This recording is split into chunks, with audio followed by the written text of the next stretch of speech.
The topic of force. आज हम ये फिजिक्स का टॉपिक को कवर करेंगे, चैप्टर नंबर 2 पूरा ही कवर करेंगे। तो पहले हम इसमें पढ़ेंगे फोर्स।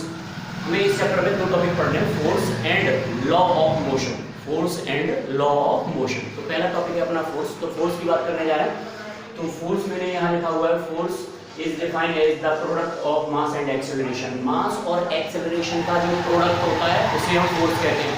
जो मास और एक्सेलरेशन का प्रोडक्ट होता है उसे हम क्या कहते हैं, फोर्स करते हैं। और फोर्स की ऐसा यूनिट होती है न्यूटन, एन से रिप्रेजेंट करते हैं। देखिए, तो हम इसको एन से रिप्रेजेंट करेंगे ऐसा यूनिट को। देखिए, फोर्स 2 टाइप का होता है। कितने टाइप का होता है फोर्स? 2 टाइप का होता है, balance force and unbalance force. तो पहला हम पढ़ने जा रहे हैं बैलेंस फोर्स। बैलेंस फोर्स क्या है? बैलेंस फोर्स जब किसी ऑब्जेक्ट पर एक से ज्यादा फोर्स लगाते हैं तो वहां उसका रिजल्टेंट फोर्स अगर 0 आ रहा है, that means it is the balance force.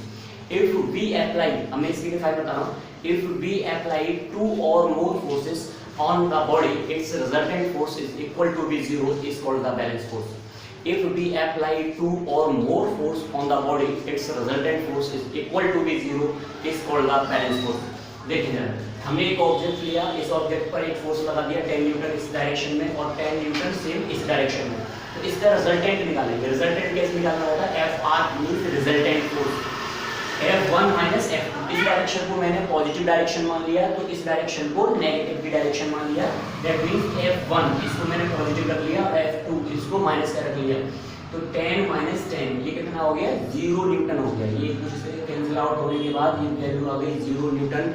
Means resultant force जिसका कितना होना चाहिए? 0 होना चाहिए। Fr की वैल्यू 0 के इक्वल होनी चाहिए। दैट मींस ये क्या है? Balance force. अगर रिजल्टेंट फोर्स अगर 0 के इक्वल आ रहा है, दैट मींस वो क्या है? Balance force. तो ये हमने पढ़ लिया।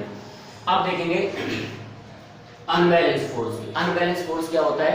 जब किसी ऑब्जेक्ट पर हम 2 या 2 से ज्यादा फोर्स अप्लाई करते हैं तो उसका रिजल्टेंट फोर्स 0 के इक्वल नहीं होना चाहिए, not equal to be 0। if we apply 2 or more force on the body, its resultant force is not equal to be 0 is called the unbalanced force.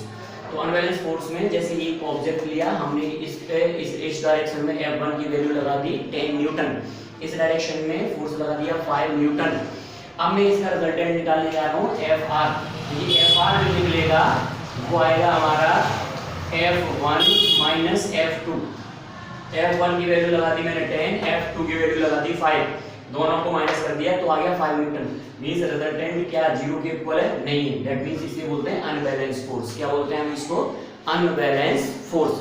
तो हमने इस टॉपिक में 2 कवर कर लिए, मतलब एक ये फोर्स वाला टॉपिक अपना कंप्लीट कवर हो गया। फोर्स के बारे में मैंने आपको बता दिया, बैलेंस फोर्स मैंने आपको बता दिया, अनबैलेंस फोर्स बता दिया। फोर्स में F = m × a जो होता है ना, इसका एक दूसरा फॉर्मूला भी होता है। हम फर्स्ट वाले इक्वेशन के अकॉर्डिंग फॉर्मूले में ऐसे भी लिख सकते हैं, m × एक्सेलरेशन की जगह v - u/t। तो इससे भी फोर्स को फाइंड आउट कर सकते हैं। ऐसा यूनिट न्यूटन ही रहेगी। साइंटिस्ट न्यूटन ने इसको डिस्कवर किया था, साइंटिस्ट न्यूटन ने इस फॉर्मूले को डिस्क्राइब किया था, इसलिए इसकी ऐसा यूनिट रहती है न्यूटन। कैपिटल N से रिप्रेजेंट कर देते हैं फोर्स की ऐसा यूनिट को, है ना। और मास आप जानते हैं, मास की ऐसा यूनिट होती है किलोग्राम। एक्सेलरेशन की ऐसा यूनिट होती है मीटर पर सेकंड स्क्वायर। एक्सेलरेशन की ऐसा यूनिट होती है मीटर पर सेकंड स्क्वायर। तो F = m × a या F = m × v - u/t, ये दोनों में से कोई भी एक फॉर्मूला लगा के फोर्स फाइंड आउट कर सकते हैं, है ना। तो ये फोर्स वाले टॉपिक हो गए। अब मैं अगली वीडियो में आपको लॉ ऑफ मोशन वाले टॉपिक क्लियर करूंगा, लॉ ऑफ मोशन। तो लॉ ऑफ मोशन मैं आपको अगली वीडियो में दूंगा। चैनल को सब्सक्राइब करें, लाइक करें। Thank you.